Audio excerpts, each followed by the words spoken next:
So what are the features of NRB Act 2058? Features of NRB Act. Number 1 मा के छ? To establish a Nepal Rashtra Bank to function as central bank to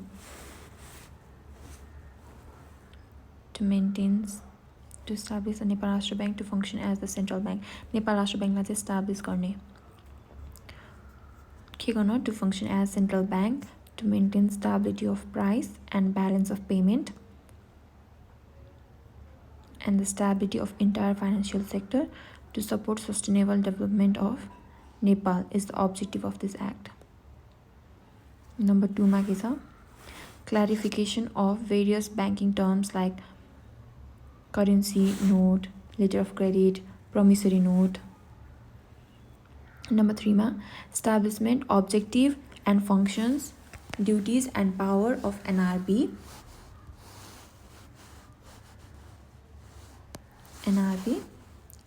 Establishment, objectives, functions, duties and power of NRB are clearly defined. Establishment, objectives, functions, duties and power of NRB are clearly defined. Arko, prior right and function not to be carried out by NRB are clearly defined. एउटा establishment किन भएको, objective किन भएको, functions के हो, NRB को duties र power के हो भनेर clearly define गरेको छ, यो feature हो. अर्को feature भनेको prior right र function that are not to be carried by NRB are clearly defined. अर्को भनेको provision related to formation and function, duties and power of board of director, management committee को duty के हो, audit committee को duty के हो, board of director को duty र power के हो, हैन? अनि provision क्या formation र function को provision के हो त्यो define गर्छ. अर्को भनेको qualification and disqualification of directors are clearly defined. एउटा डिरेक्टर हुनलाई के को क्वालिफिकेसन चाहिन्छ, डिरेक्टर हुनलाई के क्वालिफिकेसन चाहिन्छ, अनि डिरेक्टरबाट निकालिनलाई डिस्क्वालिफाई हुनलाई के हुनुपर्छ भनेर क्लियरली डिफाइन्ड छ.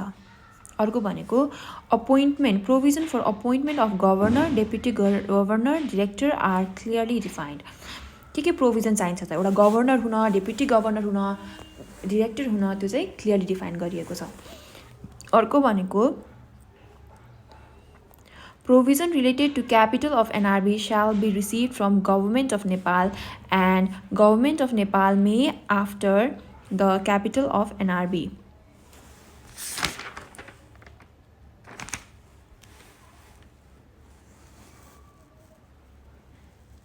Provision related to capital of NRB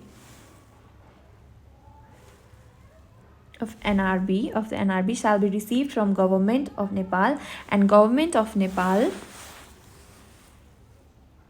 may after the capital of NRB present 5 billion. यो डाटा चेन्ज भएको छ होला है.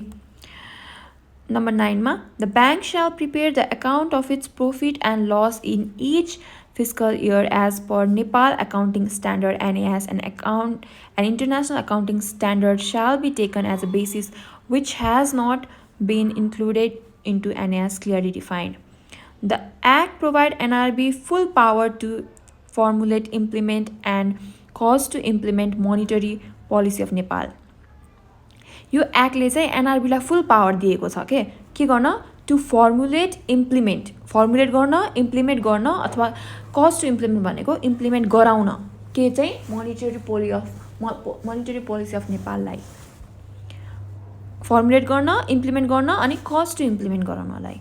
This act provide NRB right to operate the open market transaction. यो एक्टले चाहिँ NRB लाई फुल राइट दिएको छ के गर्न? To operate the open market transaction गर्नलाई फुल पावर दिएको छ यो एक्टले NRB लाई.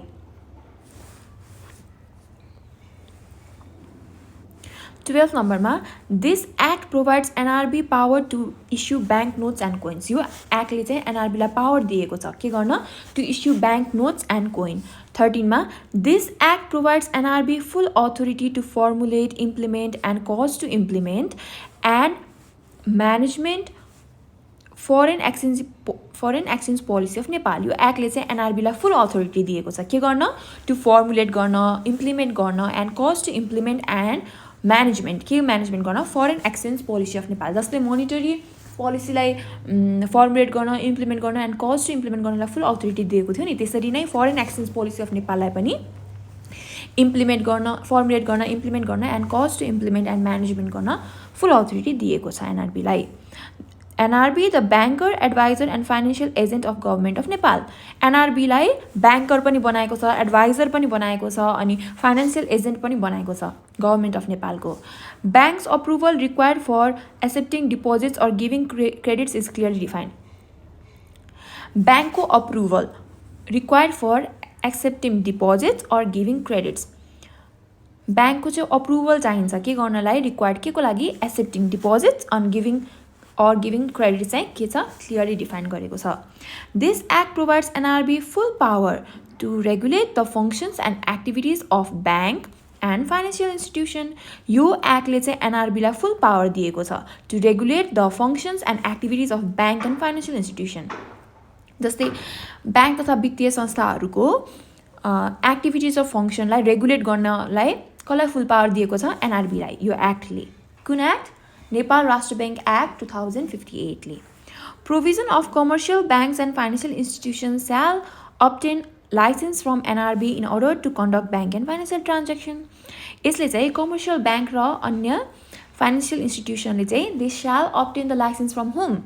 They shall obtain the license from NRB in order to conduct bank and financial transaction. 18 मा के छ, the bank may issue directives from time to time to commercial banks and financial institutions on banking financial system. Bank ले चाहिँ regular basis मा अथवा from time to time they may issue directives, कस्तो गर्ने भनेर directive issue गर्न सक्छ कसलाई, commercial banks अनि financial institution लाई के को बारेमा, on banking financial system. Banking financial system मा may issue directives from time to time कसलाई, to commercial bank and financial institution. NRB shall declare any commercial bank or financial institution problematic. NRB ले they shall declare गर्न सक्छ कुनै पनि bank अथवा वित्तीय संस्थालाई problematic भनेर डिक्लेयर गर्न सक्छ, त्यो राइट कोसँग छ, NRB सँग छ। This act provide right to NRB to take action against problematic commercial bank or financial institution. यो एक्टले चाहिँ NRB लाई strict action अथवा action लिन लाई अलाउ गर्छ NRB लाई, कस्तो संस्था अगेन्स्टमा चाहिँ, जो चाहिँ प्रब्लमेटिक कमर्शियल बैंक अथवा वित्तीय संस्थाहरू छ त्यस्तोलाई चाहिँ एक्सन लिनलाई चाहिँ NRB लाई छुट दिएको छ। Provision related to offenses, punishment and proceedings are clearly defined. यो एक्टले चाहिँ अफेन्सेसहरू जुन जुन हुन्छ, पनिसमेन्टहरू के छ, प्रोसिडिङहरू के छ, त्यो चाहिँ क्लियर गरेको छ, क्लियरली डिफाइन गरेको छ। The government of Nepal may give directive to NRB regarding currency, banking and finance. यो एक्टमा चाहिँ के भनिएको छ भने गभर्नमेन्ट अफ नेपालले चाहिँ they may give directive to Nepal राष्ट्र बैंक रिगार्डिङ के को, रिगार्डिङ चाहिँ currency, banking and finance. The bank may in order to fulfill the objectives of the act,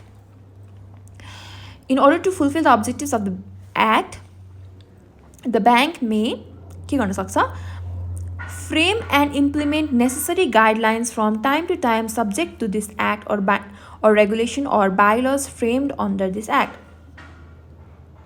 The last भनेको 24 मा, the NRB have the power to frame rules and bylaws to implement the objectives of the act.